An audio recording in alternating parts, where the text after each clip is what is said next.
Hello dear guys, this is Anil Kumar Shrivastava from Mobishala.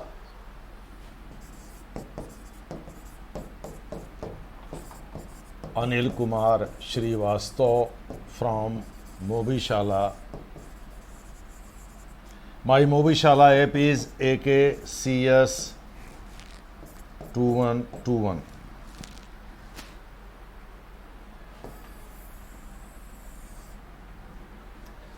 This is my Mobishala app. मैं अनिल कुमार श्रीवास्तव मोबीशाला से आपको public administration लोक प्रशासन के संबंध में बातें बताने जा रहा हूं। मेरा ऐप AKCS 2121 है। आप इसको डाउनलोड करें और वहां जाकर के जो भी अपलोडेड वीडियोज़ हैं, लेक्चर्स हैं, उसको आप देखें। We are going to discuss public administration. हम लोग हिंदी में लोक प्रशासन के संबंध में कुछ बातें समझने जा रहे हैं। हम आपको इसमें 3 बातें बताएंगे। पहले तो संक्षेप में हम आपको सिलेबस के बारे में बताएंगे। दूसरा, हम आपको इसके कुछ क्वेश्चन बताएंगे और उसके आंसर कैसे लिखे जाते हैं वो तौर तरीके बताएंगे। और तीसरा, पॉलिटी के लिए यानी जो GS पेपर सेकंड है उसके लिए इसकी उपयोगिता क्या है, इसके संबंध में भी आपसे हम चर्चा करेंगे। उसी के साथ हम एसए पेपर में इसकी उपयोगिता क्या है ये भी इस पर भी हम चर्चा करेंगे। तो हम शुरू करते हैं। सबसे पहले हम लोक प्रशासन आपको हम बता दें 1987 में, यानी कि 1887 में पहली बार इसके बारे में वुडरो विल्सन, जो अमेरिका के राष्ट्रपति भी रहे 1913 से 1921 तक, ये प्रिंसटन यूनिवर्सिटी में थे, प्रोफेसर एंड हेड भी थे और वहाँ के प्रेसिडेंट यानी चांसलर भी रहे हैं। तो वुडरो विल्सन ने द स्टडी ऑफ एडमिनिस्ट्रेशन में, यानी कि प्रशासन के अध्ययन में, इस बात पर बल दिया कि कानून बनाना और कानून लागू करना एक्चुअली दोनों दो पहलू है। दूसरे शब्दों में, राजनीतिक इच्छा शक्ति व्यक्त कर देना और उसे अमली जामा पहनाना, ये दोनों दो चीज़ें हैं। इसलिए जो पॉलिटिक्स है उसको प्रशासन से अलग रखा जाना चाहिए और इसी चीज़ को एक्चुअली आगे बढ़ाया फ्रैंक जे गुडनाउ ने। पहले हमने वुडरो विल्सन का नाम लिया और फ्रैंक जे गुडनाउ, इन्होंने 1900 में एक संबंधित पुस्तक भी लिखी और इसमें उन्होंने पॉलिटिक्स और एडमिनिस्ट्रेशन को अलग अलग करने की वकालत की। ये इनका कहना था, फेमस युक्ति है, यानी ये वुडरो विल्सन के ही सहयोगी थे। इनका कहना ये है कि भाई संविधान बनाना और संविधान चलाना ये दोनों दो अलग अलग चीज़ें हैं। चलाना ज़्यादा टफ है, ज़्यादा कठिन काम है। दूसरे शब्दों में, नेता नीतियाँ बनाते हैं, ब्यूरोक्रेट्स जो नौकरशाह होते हैं उनको लागू करते हैं। दूसरे शब्दों में आपको हम बता दें कि एग्जीक्यूटिव जो है यानी कार्यपालिका, हम भारत के संदर्भ में इसकी चर्चा कर रहे हैं, अमेरिका में भी ऐसे ही है। एग्जीक्यूटिव ये वास्तव में 2 भागों में बंटी होती है। एक राजनीतिक कार्यपालिका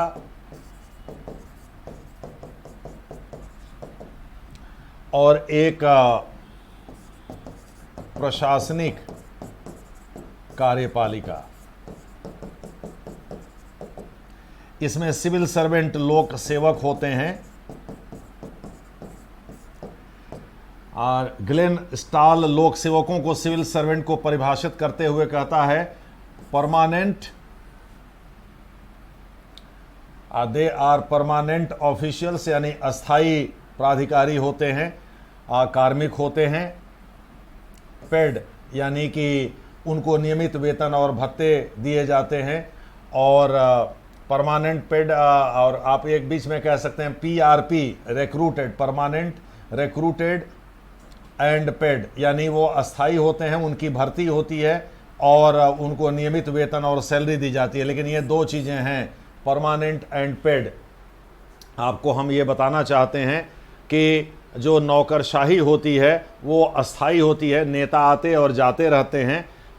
नौकरशाही का काम यह है कि तटस्थ रहते हुए, जो वेबर कहता है, आप नेताओं के आने और जाने से प्रभावित मत होइए, यानी किसी पार्टी के साथ, किसी उसकी विचारधारा के साथ खुद को मत जोड़ लीजिए। और कॉन्टिन्यूटी बनाए रखिए, सातत्यता बनाए रखिए। हाँ, जो चेंज होता है उसको भी आप एकोमोडेट करिए, उसका भी समायोजन करिए और उसके अनुसार काम करिए। मसलन अगर उत्तर प्रदेश में जो नौकरशाह अखिलेश यादव के समय में थे, अभी योगी जी हैं, तो वो उनके साथ भी काम कर रहे हैं।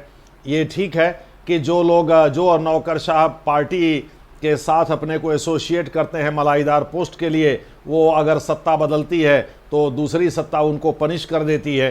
तो जाहिर है कि उनको किसी पार्टी की विचारधारा से खुद को नहीं जोड़ना चाहिए, यानी कमिटेड ब्यूरोक्रेसी, प्रतिबद्ध नौकरशाही का हिस्सा नहीं बनना चाहिए।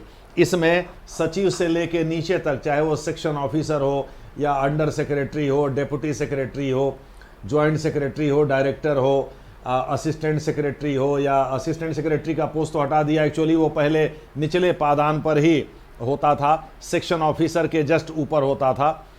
तो अब तो जॉइंट सेक्रेटरी तो खैर बहुत बड़ा पोस्ट होता है, एडिशनल सेक्रेटरी जॉइंट सेक्रेटरी के ऊपर होता है, और फिर अब वो सबसे ऊपर सेक्रेटरी होता है, वो विभाग का प्रमुख होता है, विभागाध्यक्ष होता है, डिपार्टमेंटल सेक्रेटरी उसको कहते ही हैं। इसी प्रकार से यहाँ भी है, उप मंत्री है, राज्य मंत्री है, चाहे वो स्वतंत्र प्रभार का हो या अधीनस्थ प्रभार का हो। अधीनस्थ प्रभार का होगा तो उसके ऊपर वहाँ कोई कैबिनेट मंत्री होगा, स्वतंत्र प्रभार का होगा तो उसका कैबिनेट प्राइम मिनिस्टर के पास होता है, लेकिन स्तर उसका राज्य स्तर का ही रहेगा, उसके ऊपर कैबिनेट मंत्री होता है। कैबिनेट मंत्री वास्तव में पॉलिटिकल हेड होता है विभाग और मंत्रालय का, वो पॉलिटिकल डायरेक्शन देता है, यानी जनता से जो वादा करके वो चुनाव जीत करके आया है उसी को लागू करने के लिए ब्यूरोक्रेसी को वह निर्देश देता है। तो राजनीतिक कार्यपालिका और प्रशासनिक कार्यपालिका, ये दो भागों में बटी होती है कार्यपालिका। जो प्रशासनिक कार्यपालिका है उसमें भी 3 तरह के ब्यूरोक्रेट्स होते हैं। एक जो अखिल भारतीय सेवा में होते हैं, भर्ती तो केंद्र करता है लेकिन वो काम राज्यों में करते हैं। ठीक वैसे ही जैसे किसी बच्ची को पाल पोस कर माँ बाप बड़ा करते हैं और शादी होने के बाद जो उसकी ससुराल होती है वो वही उसका घर हो जाता है, उसी प्रकार से ऑल इंडिया सर्विसेज के IAS IPS Indian forest service के लोग होते हैं।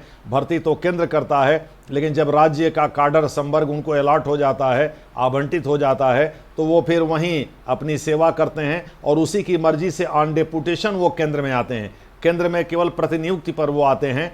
अगर वो मैदानी इलाकों से है तो 5 साल, अगर वो पहाड़ी इलाकों से है तो 7 साल। यह पीरियड बढ़ाया भी जा सकता है, ये आगे तक चल सकता है, उनके रिटायरमेंट तक चल सकता है। तो एक तो ऑल इंडिया सर्विसेज के लोग हो गए, दूसरे सेंट्रल सिविल सर्विसेज के लोग हो गए और तीसरे स्टेट सिविल सर्विसेज के लोग हो गए। 3 स्तर के इसमें पदाधिकारी होते हैं।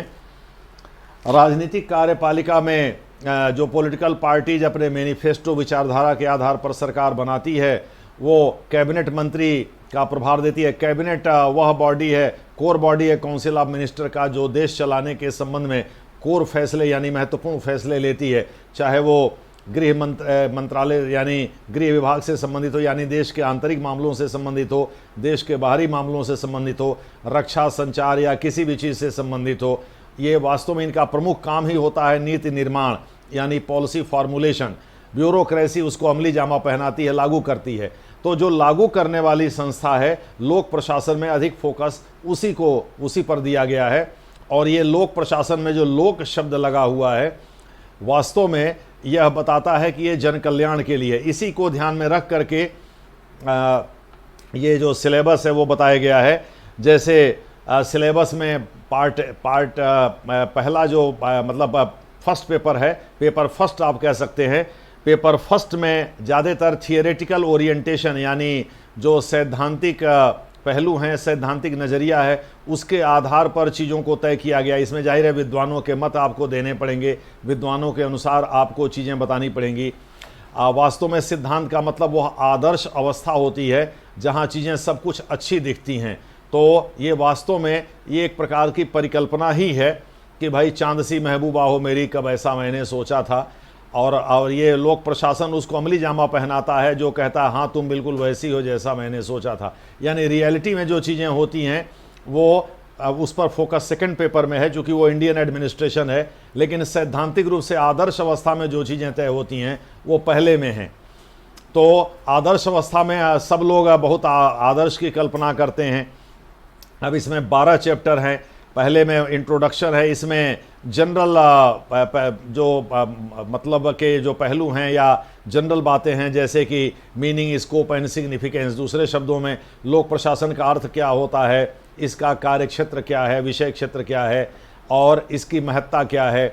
इसके साथ साथ वुड्रो विल्सन के जो विचार हैं लोक प्रशासन को लेकर के, कैसे ये चीज़ें आगे बढ़ी, ये विषय के रूप में, अकादमिक विषय के रूप में ये इवॉल्व कैसे हुआ, आगे कैसे बढ़ा, कैसे यूनिवर्सिटी और कॉलेज में ये पढ़ाया जाने लगा। इसके साथ साथ नव लोक प्रशासन में नव शब्द से क्या मतलब है, 1960 के दशक में जो इसका नव का जन्म हुआ, इससे इसमें क्या बदलाव आ गए। इसमें एक्चुअली अमेरिका का ओरिएंटेशन अधिक है, क्योंकि अमेरिका ने ही सबसे पहले पहल किया लोक प्रशासन को लेकर।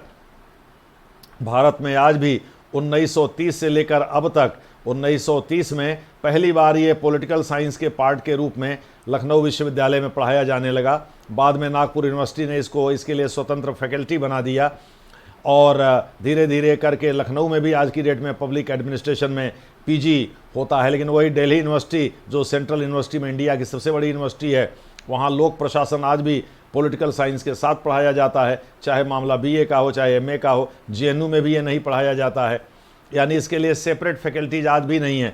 जाहिर है इसमें रिसर्च करने और इसके स्कोप को, जबकि इस पे काम ज़्यादा होना चाहिए, क्योंकि ब्यूरोक्रेसी जो कुछ भी करती है आम आदमी का जीवन उससे बहुत ज़्यादा प्रभावित होता है। लेकिन राजनीति की आपाधापी में अकादमिशियन भी इतने खोए रहते हैं कि वो राजनीति से बाहर जाकर इस पर चिंतन नहीं करते। तो आज भी एक सेपरेट डिसिप्लिन के रूप में यह स्थापित नहीं हो पाया है। खैर, उस पर हम लोग चर्चा आगे करेंगे। पब्लिक चॉइस अप्रोच है, यानी कि क्या प्रशासन में लोगों को ग्राहक समझ करके और उसी तरह से ब्यूरोक्रेट उनको सेवा दें, जैसे प्राइवेट आइसक्रीम पार्लर वाले देते हैं, कई ठो बैठे रहते हैं, जहां सबसे अच्छी क्वालिटी होती है वहां लोग जाते हैं। तो ये पब्लिक चॉइस अप्रोच यानी जो लोक पसंद के प्रत्यागम हैं, वो लोग चाहत के, उस पर हम लोग चर्चा करेंगे। चैलेंजेज ऑफ एलपीजी यानी उदारीकरण, निजीकरण और वैश्वीकरण या भूमंडलीकरण के जो चुनौतियां हैं और जो आम आदमी के जीवन से लेकर उसके खाने पीने, रहन सहन, राज्य की भूमिका, गरीबी, बेरोजगारी, इन सब चीज़ों पर उसके असर पड़े हैं, किस नेगेटिव पड़े हैं, पॉजिटिव पड़े हैं, इन सब चीज़ों को हम लोग देखेंगे। शिक्षा, स्वास्थ्य आदि इन सब चीज़ों पर देखेंगे। यहाँ तक कि कोरोना पैंडेमिक के परिप्रेक्ष्य में भी देखेंगे।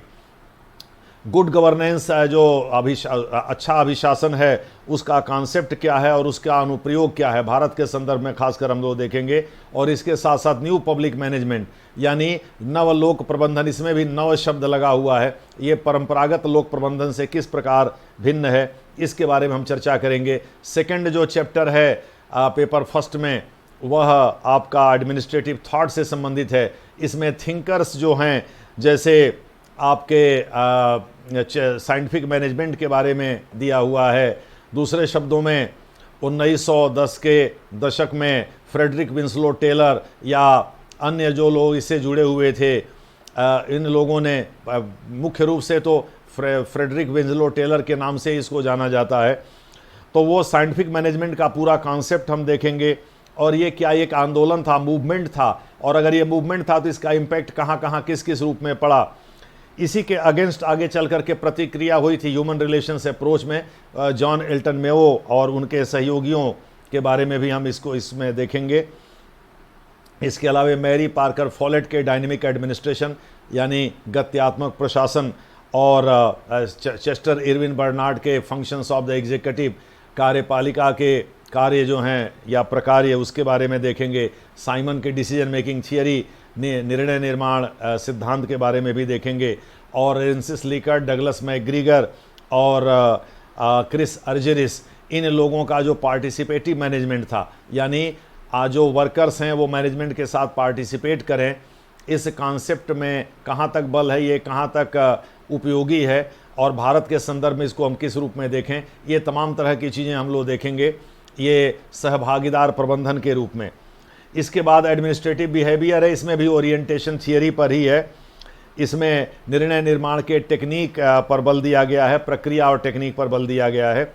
संचार हम लोग इसमें पढ़ेंगे, मोराल के बारे में, मनोबल के बारे में पढ़ेंगे। मोटिवेशन थियरीज इसमें सबसे इम्पॉर्टेंट है। इसमें हम लोग ट्रेडिशनल भी देखेंगे, आप पोस्ट मॉडर्न भी देखेंगे और कंटेम्पोरेरी भी देखेंगे, मॉडर्न भी देखेंगे और कंटेम्पोरेरी भी देखेंगे। तो कंटेंट, प्रोसेस एंड कंटेम्पोरेरी, यानी कंटेंट थियरी क्या है, प्रोसेस थियरी क्या है और कंटेम्पोरेरी थियरीज क्या है।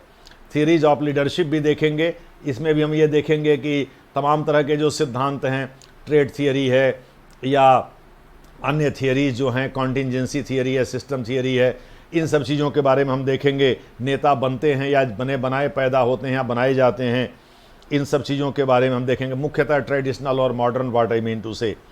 इसके बाद संगठन चौथा चैप्टर है, इसमें भी थियरीज का ही बोलबाला है। कॉन्टिजेंसी और सिस्टम थियरीज का बोलबाला है, उनके स्ट्रक्चर और फॉर्म यानी ढांचा क्या होता है। इसको हम मंत्रालयों और विभागों के या निगमों के, कंपनियों के बोर्ड यानी परिषदों के, आयोगों यानी कमीशन के संदर्भ में भी हम अप्लाई करेंगे, देखेंगे।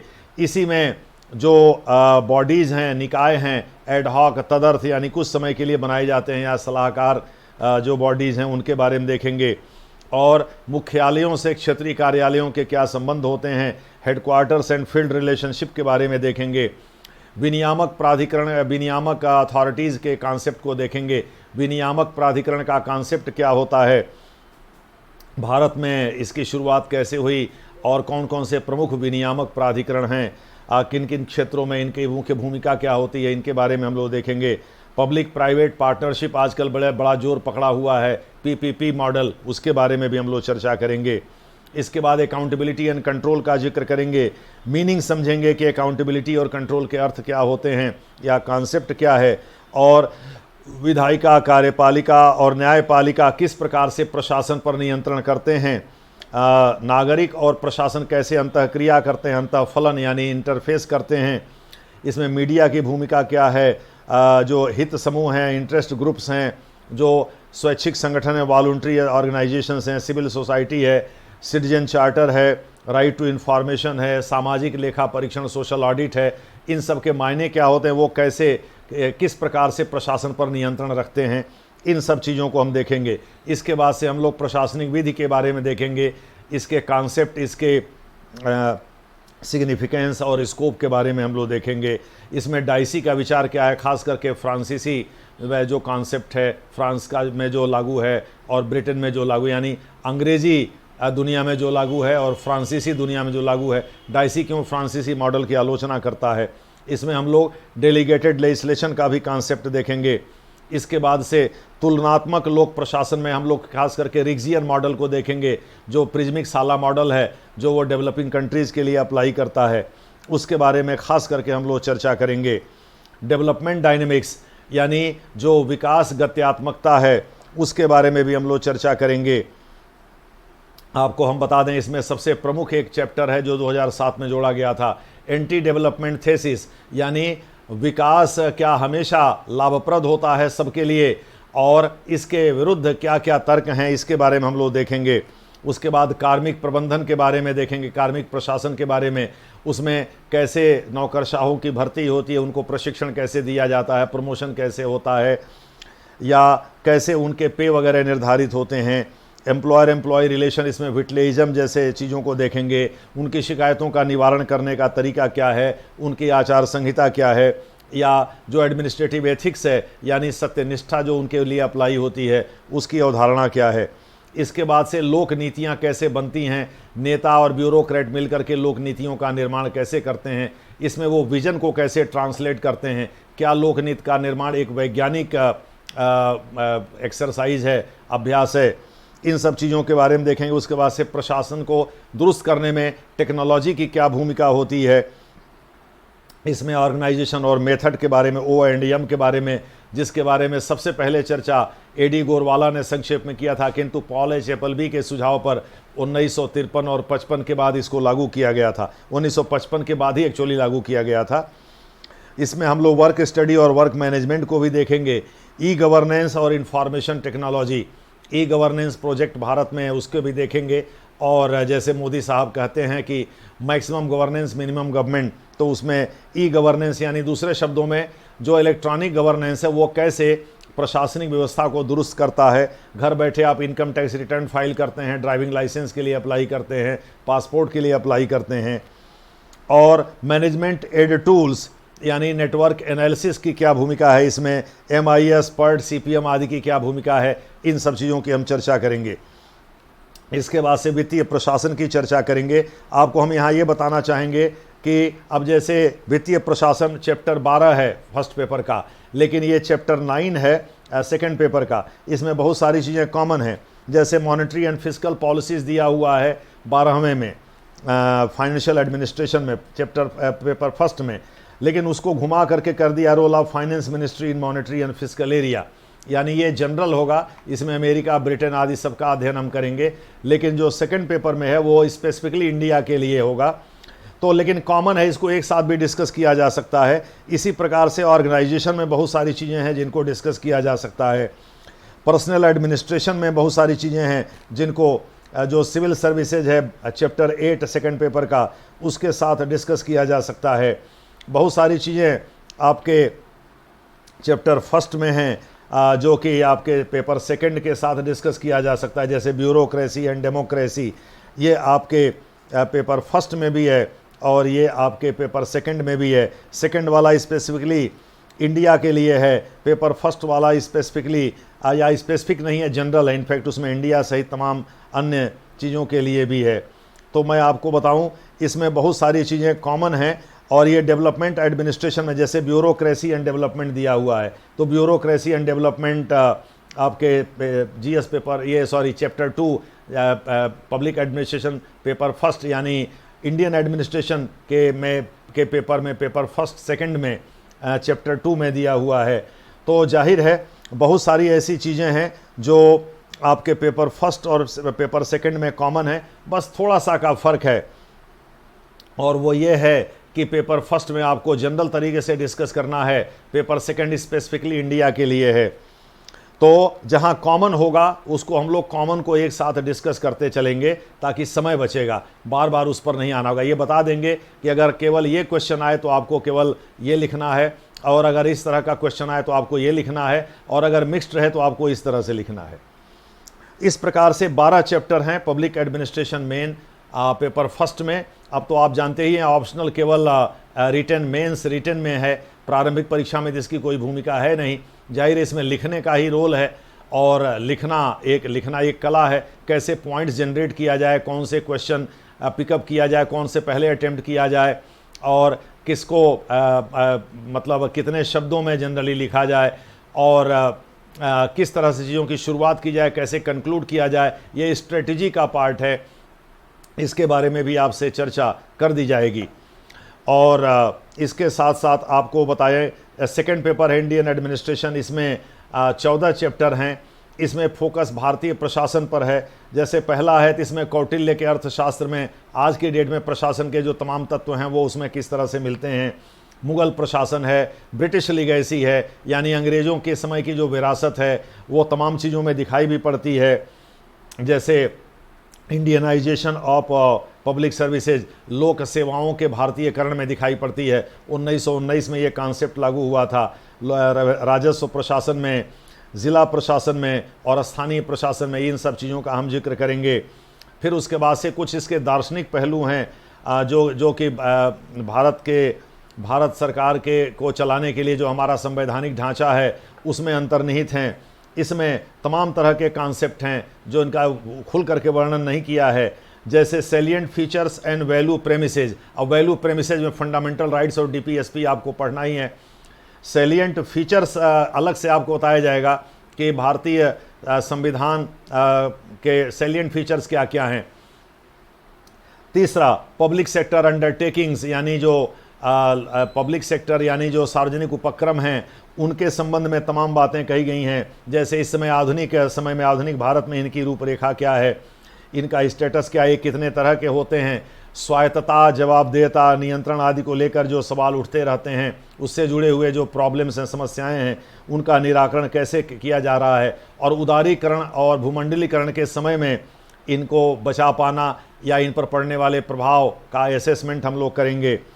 अब चौथा या यूनियन गवर्नमेंट और प्रशासन है, यानी संघीय जो सरकार है उसमें वही है, कार्यपालिका है, विधायिका है, न्यायपालिका है, उनके स्ट्रक्चर यानी ढांचे, प्रकार, फंक्शन, काम करने का जो तरीका है, प्रक्रिया है, प्रोसेसेज, वर्तमान में जो ट्रेंड चल रहे हैं उनके बारे में, या अंतर सरकारी जो संबंध हैं उनके बारे में, इसमें कैबिनेट सचिवालय की क्या भूमिका है, केंद्रीय सचिवालय का भी हम लोग जिक्र करेंगे, इसमें इसी में दिया हुआ है, प्रधानमंत्री कार्यालय का भी जिक्र करेंगे, ये भी दिया हुआ है। संक्षेप में थोड़ा चीफ सेक्रेटरी के ऑफिस, हम लोग कैबिनेट सेक्रेटरी के ऑफिस की तुलना भी कराएंगे।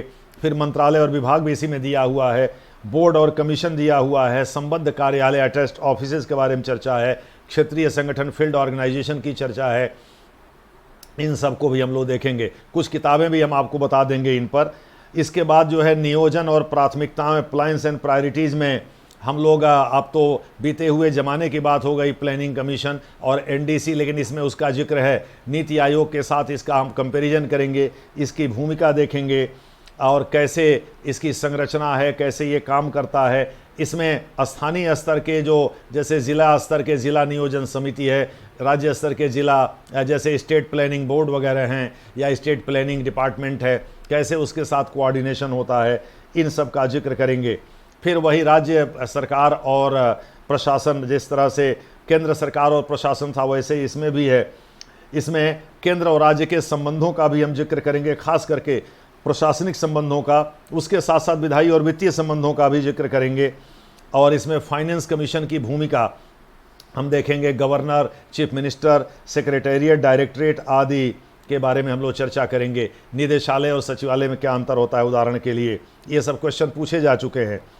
जिला प्रशासन, यानी आज़ादी के बाद से अब तक जिला प्रशासन, इसमें खास करके कलेक्टर पर फोकस रहेगा, कलेक्टर की भूमिका कैसे बदलती रही है और केंद्र से लेकर स्थानीय स्तर तक रिलेशन किस प्रकार से कायम हुआ है, किस प्रकार से विकास जो प्रशासन है या विकास प्रबंधन है उसमें और प्रशासनिक मामले में तालमेल बना के रखा जाता है। दूसरे शब्दों में, दिल्ली में विकास करना है और दिल्ली में प्रशासन आपको पता है केंद्र के हाथ में है, सरकार यहाँ केजरीवाल की है, जबकि केंद्र में लैंड है, पुलिस है, अर्बन लैंड है, कहने का मतलब ये है, और लॉ एंड ऑर्डर, ये तीन चीज़ें जो है वो केंद्र के हाथ में हैं। इसमें हाई कोर्ट, सुप्रीम कोर्ट के फैसले भी हैं। म्यूनिसिपैलिटी में यहाँ बीजेपी है, तो विकास म्यूनिसिपैलिटी को एक्चुअली करना है, तो किस प्रकार से ये इम्पेरेटिव्स हैं, यानी जो दबाव हैं, कैसे उसको, उस शॉक को सस्टेन करती है सरकार, कैसे काम कर सकती है, कैसे शीला दीक्षित के समय में स्मूथली काम होता था, आज की डेट में बहुत हो हल्ला मचता है। अभी एनसीटी एक्ट में भी संशोधन कर दिया है और इससे क्या माहौल बदला है, इन तमाम चीज़ों के बारे में हम चर्चा करेंगे। इसके अलावे हम सिविल सेवाओं की चर्चा करेंगे, उसमें बहुत सारी चीज़ें हम पहले डिस्कस कर चुके होंगे, जैसे सिविल सेवकों की भर्ती कैसे होती है, उनकी पोस्टिंग कैसे होती है, उनको प्रशिक्षण कैसे दिया जाता है, उनका प्रमोशन कैसे होता है, ये सारी की सारी चीज़ें इसके अंतर्गत हम लोग पढ़ेंगे। स्टाफ एसोसिएशन और एम्प्लॉई एसोसिएशन के बीच क्या अंतर होता है, इसमें स्टाफ एसोसिएशन दिया हुआ है, क्या लोक सेवकों को पॉलिटिकल राइट्स मिले हुए हैं, शिकायतों का निवारण कैसे होता है, ये पहले पेपर में भी है, कैसे लोक सेवक न्यूट्रलिटी बनाकर चल सकते हैं, यानी नेता आते जाते रहेंगे लेकिन वो तटस्थ रहें, इस पे चर्चा करेंगे।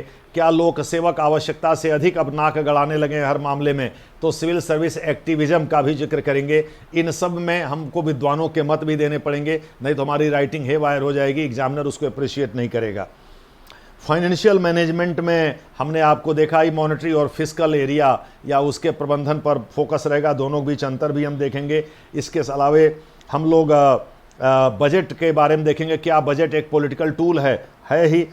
अकाउंटिंग टेक्निक के बारे में देखेंगे, ऑडिट के बारे में देखेंगे, CAG controller and auditor general और कंट्रोलर जनरल ऑफ अकाउंट्स, इन दोनों की भूमिका के बारे में देखेंगे। ये अकाउंटेबिलिटी और कंट्रोल से भी संक्षेप में जुड़ा होगा। और आज़ादी के बाद से अब तक जो प्रशासनिक सुधार हुए हैं, इसमें प्रथम प्रशासनिक सुधार आयोग की सिफारिशें, द्वितीय प्रशासनिक सुधार आयोग की सिफारिशें, इन सब चीज़ों को देखेंगे। और इसमें योजनाओं को या नीतियों को लागू करने में जो समस्याएं आती हैं उनके बारे में भी देखेंगे, क्या क्या सुधार की ज़रूरत है वित्तीय प्रबंधन में और मानव विकास प्रबंधन में, उसके बारे में भी चर्चा करेंगे। इसी प्रकार से हम ग्रामीण विकास और शहरी स्थानीय सरकार के बारे में भी देखेंगे, जिसमें पंचायत राज और म्यूनिसिपैलिटी पर पूरा फोकस होगा। 11 और 12 चैप्टर इसी से संबंधित है। चैप्टर 13 में कानून और व्यवस्था के प्रशासन पर हम फोकस करेंगे, इसमें खास करके नेशनल पुलिस कमीशन और उसके रिकमेंडेशंस, धर्मवीरा आयोग का जिक्र करेंगे। और सुप्रीम कोर्ट के कुछ फैसले भी बताएंगे। साथ ही जो विप्लव इंसर्जेंसी, विप्लवकारी ताकतों और टेररिस्ट जो हैं यानी आतंकवादी जो गतिविधियां हैं उनसे निपटने के लिए सरकार ने क्या योजना बना रखी है और वो किस तरह से लॉ एंड ऑर्डर की समस्या खड़ी कर रहे हैं, इसको हम लोग देखेंगे। भारतीय राजनीति और प्रशासन का अपराधीकरण कैसे होता जा रहा है, इसको भी हम लोग देखेंगे। और पुलिस तथा लोगों के बीच के संबंध किस तरह से होते हैं, किस तरह से होने चाहिए, इन दोनों पर विचार करेंगे। और इसके लिए पुलिस में क्या सुधार की और ज़रूरत है, इस पर भी हम लोग चर्चा करेंगे। इसके बाद 14वां चैप्टर आखिरी चैप्टर है और वो ये है कि भारतीय प्रशासन के जो प्रमुख आपके सिग्निफिकेंट इश्यूज हैं, प्रमुख जो मुद्दे हैं वो क्या क्या हैं। अब जैसे लोक सेवाओं में नैतिकता या सत्यनिष्ठा या वैल्यूज़, आदर्श लगातार कम होता जा रहा है, चूँकि ब्यूरोक्रेट नेताओं के दबाव में भ्रष्ट होते जा रहे हैं, तो जाहिर है ये भी इसके अंतर्गत हम लोग पढ़ेंगे। दूसरे शब्दों में करप्शन एंड एडमिनिस्ट्रेशन भी इसमें दिया हुआ है। इसके साथ साथ रेगुलेटरी कमीशंस, विनियामक आयोगों के बारे में हम लोग पढ़ेंगे। कहीं ऐसा तो नहीं है कि मतलब वो गांव में कहावत है जितना बबुआ नाई उतना के झुंझुना, कहने का मतलब ये है कि समस्याएं ज्यों की त्यों रह रही हैं और उन्हीं ब्यूरोक्रेट को एकोमोडेट करने के लिए एक के बाद एक रेगुलेटरी बॉडीज बनती जा रही हैं।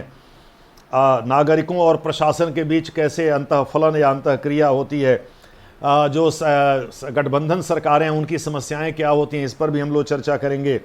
और डिजास्टर मैनेजमेंट, कोरोना के परिप्रेक्ष्य में हम लोग चर्चा करेंगे और इसमें देखेंगे एपिडेमिक डिजीज एक्ट और डिजास्टर मैनेजमेंट एक्ट, इन दोनों के बारे में चर्चा करेंगे। साथ ही national disaster management authority, state disaster management authority और district management disaster management authority आदि के बारे में चर्चा करेंगे। अब हम आपको बता दें कि ये सिलेबस के बाद हम लोग क्वेश्चन डिस्कस करेंगे। क्वेश्चन डिस्कस करते समय हम लोग इस बात का ध्यान रखेंगे कि हर आंसर में, उत्तर में टू द पॉइंट रहा जाए, यानी जितना डिमांड किया है क्वेश्चन में उतना ही रहा जाए। और इसमें हम 4 पैरा बनाएं, यानी परिचय, इंट्रोडक्शन, विस्तार, एक्सपेंशन, इवेल्युएशन यानी अच्छे बुरे पहलू का मूल्यांकन। अगर समालोचना है तो आलोचना और तारीफ दोनों बराबर बराबर रहेंगे, अथॉरिटीज़ का नाम देना पड़ेगा। और अंत में निष्कर्ष, यानी 4 पैरा बनाएं और 600 शब्दों में हम लिखें। अब जैसे एक क्वेश्चन मैं डिस्कस करता हूं, public administration is constantly being reinvented because it is contextual. लोक प्रशासन को निरंतर नई धार दी जा रही है क्योंकि ये संदर्भ जनित है। दूसरे शब्दों में माहौल के हिसाब से इसमें बदलाव होते हैं और उसका अध्ययन करना पड़ता है। अध्ययन करने वाले जाहिर है एडमिनिस्ट्रेशनिस्ट हों तो ज़्यादा अच्छा है, यानी जो लोक प्रशासन में हैं भी प्रशासक के रूप में और वो स्कॉलर भी हैं। जैसे TN चतुर्वेदी साहब कैग थे, IAS रिटायर्ड थे और वो कई राज्यों के गवर्नर भी रहे और साथ ही वो कैग भी रहे, controller and auditor general of India भी रहे। तो जाहिर है वो स्कॉलर भी, उन्होंने कंपेरेटिव पब्लिक एडमिनिस्ट्रेशन पर एक पुस्तक भी लिखी है, रिक्जियन मॉडल वगैरह को बहुत बढ़िया से डिस्कस किया है। US के एडमिनिस्ट्रेटिव सिस्टम का जिक्र किया है, रशियन सिस्टम का, चाइनीज, ब्रिटिश सब सिस्टम का जिक्र किया है। तो इस प्रकार से अगर चीज़ें लोक प्रशासन के जैसे कोरोना है, अब कोरोना प्रबंधन जाहिर है कि प्रशासक ही कर रहे हैं, तो इसमें क्या क्या खामियां उभर कर सामने आई हैं, प्रबंधन कितना अच्छा रहा है, जिन राज्यों का प्रबंधन ठीक रहा है, जैसे उत्तर प्रदेश में केस काफ़ी कम हो गए हैं, सभी राज्यों ने अपने अपने स्तर से काम किया है। लेकिन वहीं जहां डेविएशन हुआ है, केरल जैसे राज्य में, वहां मामला उतना बेहतर तरीके से नहीं नियंत्रित हो पाया है। तो ये कॉन्टेक्चुअल है, यानी संदर्भ जनित है। तो इसमें जाहिर है परिचय इन जनरल आप देंगे कि भाई लोक प्रशासन सरकार के और लोगों के बीच जो अंतःफलन होता है, इंटरफेस होता है, और दोनों के स्तर पर जो क्रियाकलाप होते हैं, गतिविधियां होती हैं एक दूसरे के सापेक्ष, और प्रशासन यानी जो नौकरशाही है वो इन दोनों के बीच जो भूमिका निभाती है, जो भी एक्टिविटीज़ होती हैं इनसे रिलेटेड, उन्हीं का अध्ययन शामिल किया जाता है, उनका एकेडमिक रूप शामिल किया जाता है लोक प्रशासन के अध्ययन में। और इसीलिए इसका स्कोप भी लगातार बढ़ रहा है। इसीलिए एक्टिविटी के आधार पर भी हम देखते हैं कि लोक प्रशासन का विषय क्षेत्र जो स्कोप है वो काफ़ी बढ़ रहा है। तो हम इन जनरल इसका जिक्र करेंगे, फिर इसको एक्सपेंड करेंगे डेटा देकर। उसमें हम कोरोना वगैरह का भी जिक्र कर सकते हैं, बाढ़ और तमाम तरह के आपदा, चक्रवात वगैरह का भी जिक्र कर सकते हैं, और भी तमाम गतिविधियों का जिक्र कर सकते हैं। अब क्या आपको लगता है कि मेहुल चोकसी भाग गए, नीरव मोदी भाग गए, विजय माल्या भाग गए, तो क्या ये प्रशासन का फेलियर नहीं है? ये है। बेरोजगारी बढ़ रही है, सीएमआई के आंकड़े आप उठा के देख लीजिए, माइग्रेंट लेबरार्स की समस्या, ये सारी की सारी चीज़ें जो हैं वो इसके अंतर्गत आएंगी अध्ययन में, और इसीलिए इसका विषय क्षेत्र बढ़ रहा है।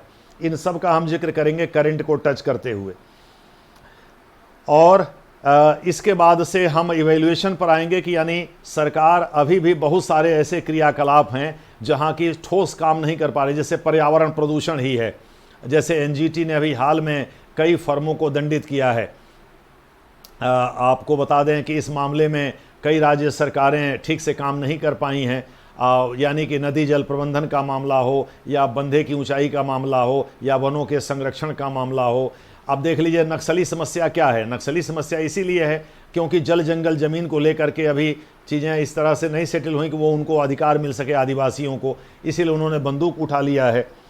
तो जाहिर है कि ये सब चीज़ें, इन सब चीज़ों का हम जिक्र करेंगे, और कंक्लूजन हम ऐसे देंगे इसी तरह से कि अभी सरकार को बहुत कुछ करने की ज़रूरत है, और इसीलिए जितनी एक्टिविटीज़ घटित होंगी इन सब चीज़ों, कुछ नाम ले करके, उतने ही ज़्यादा इसका संदर्भ बढ़ता जाएगा, इसका स्कोप बढ़ता जाएगा।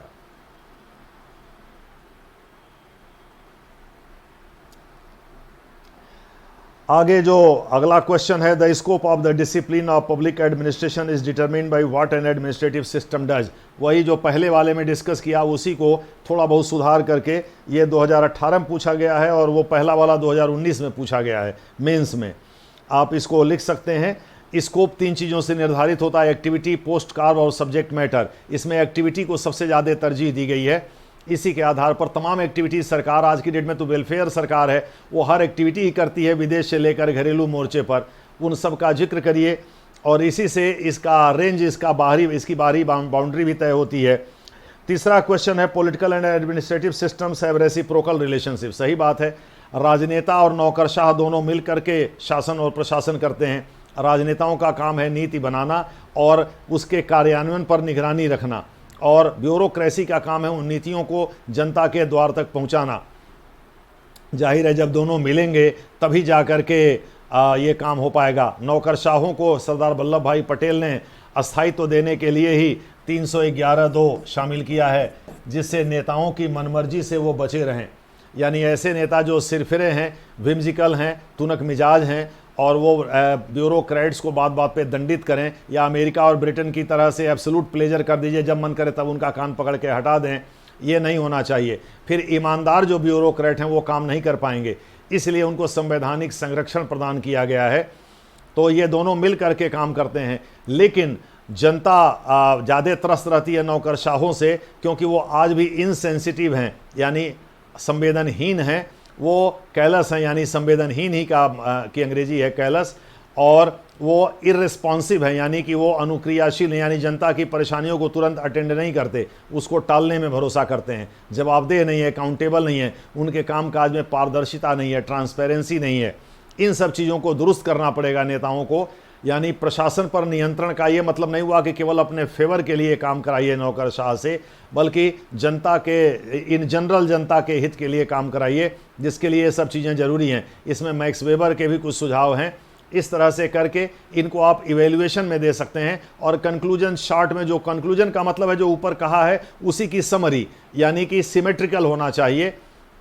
ऊपर जो चीज़ें कहते आ रहे हैं उसी के सिमेट्री में, उसी के कंजंक्शन में, उसी के तालमेल में आपको संक्षेप में कंक्लूजन ड्रा करना है। बेहतर है कि कंक्लूजन आप अपने मन से दीजिए और उसको सपोर्ट कराने के लिए किसी अथॉरिटी को कोट कर दीजिए, इससे एग्जामिनर खुश होता है। तो ये क्वेश्चन लिखने का तरीका है, वो और समय समय पर आपको बताया जाएगा। हमने कुछ क्वेश्चन आपको पढ़ करके बताए। आपको मैं ये कहना चाहूँगा कि इस तरह के क्वेश्चन को लिखने के लिए आपको पहले से अभ्यास करना पड़ेगा, जो कि इस क्लास में कराया जाएगा, और उसमें आपको बताया जाएगा कि आप यहाँ डेविएट हो रहे हैं, यहाँ कमियाँ हैं।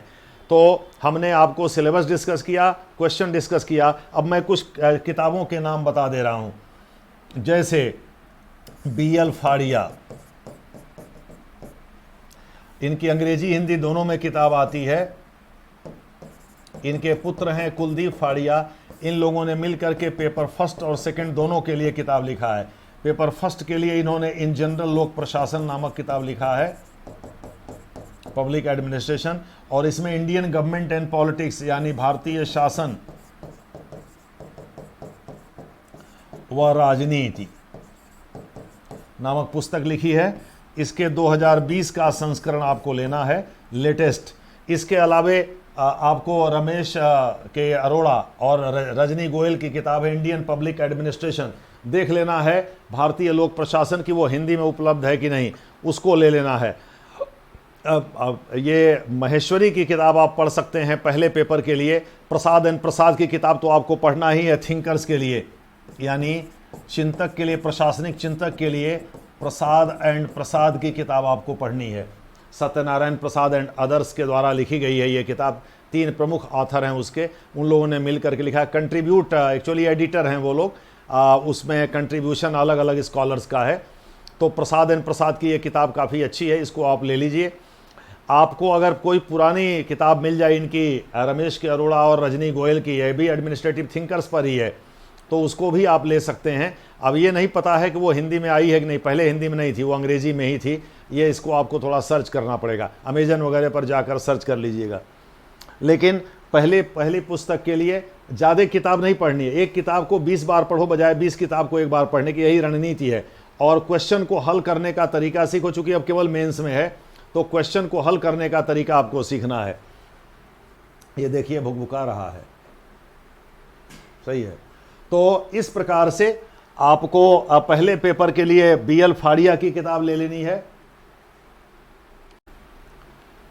तो फर्स्ट पेपर के लिए आप मुख्य रूप से 3 पुस्तकें पढ़िए। एक तो प्रसाद एंड प्रसाद की थिंकर्स की ले लीजिए, एक BL फाड़िया की ले लीजिए, एक SR महेश्वरी की किताब ले लीजिए। ये 3 किताबें फर्स्ट पेपर के लिए पढ़िए। सेकंड पेपर के लिए भी BL फाड़िया और रमेश के अरोड़ा 2 किताबें पर्याप्त हैं, इन 2 को पढ़िए। और इसके अलावे 1-2 किताबें और भी आप पढ़ सकते हैं, जैसे आप राजस्थान हिंदी ग्रंथ अकादमी आदि के द्वारा लोक नीति वगैरह पर किताबें आती हैं हिंदी में, उसको आप पढ़ सकते हैं।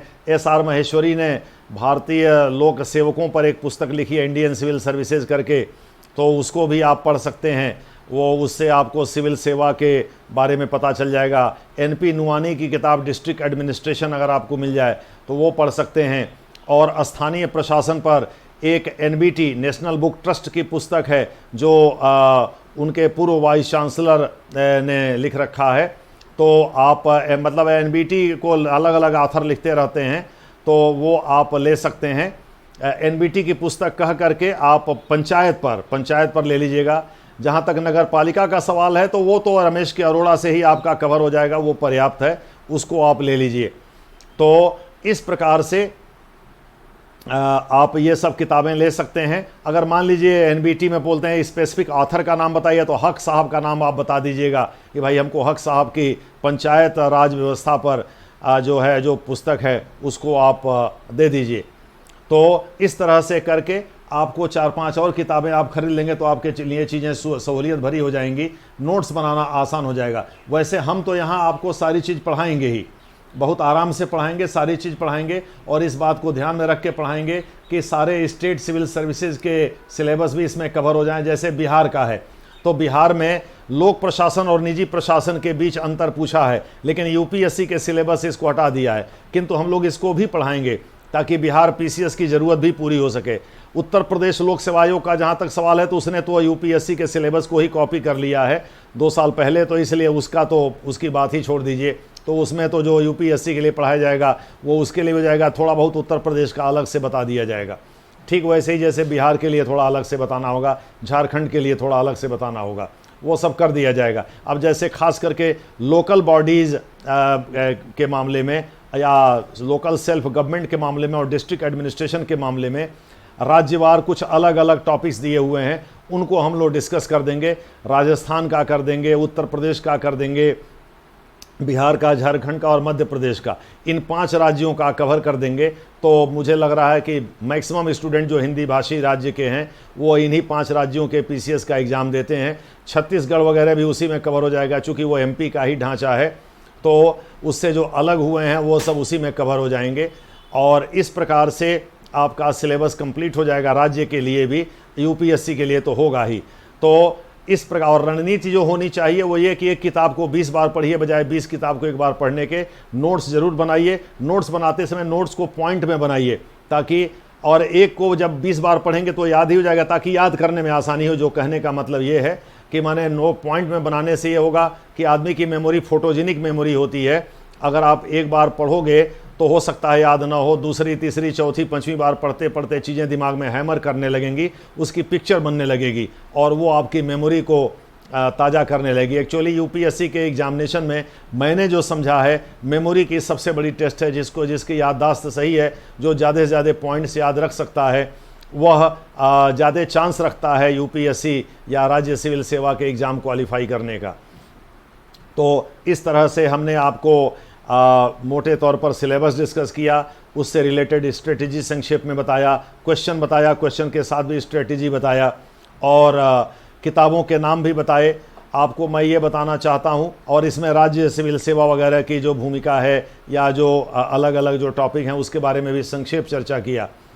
यही प्रमुख बातें हैं जो आपको ध्यान में रखनी है। शेष तो जब हम लोग कंटेंट डिस्कस करना शुरू करेंगे, चूँकि अब जैसे बिहार का लोक प्रशासन का सिलेबस है, उसमें भी मीनिंग, स्कोप एंड सिग्निफिकेंस है, यूपीएससी में भी है, उत्तर प्रदेश में भी है, आपके झारखंड में भी है, राजस्थान में तो ऑप्शनल है ही नहीं, लेकिन पब्लिक एडमिनिस्ट्रेशन और मैनेजमेंट का सिलेबस डाल रखा है जीएस में पॉलिटी के साथ। तो इन सबको ध्यान में रख करके हम लोग चीज़ों को डिस्कस करेंगे। उम्मीद है आपने यह लेक्चर एंजॉय किया होगा। इसको देखते रहिए। धन्यवाद।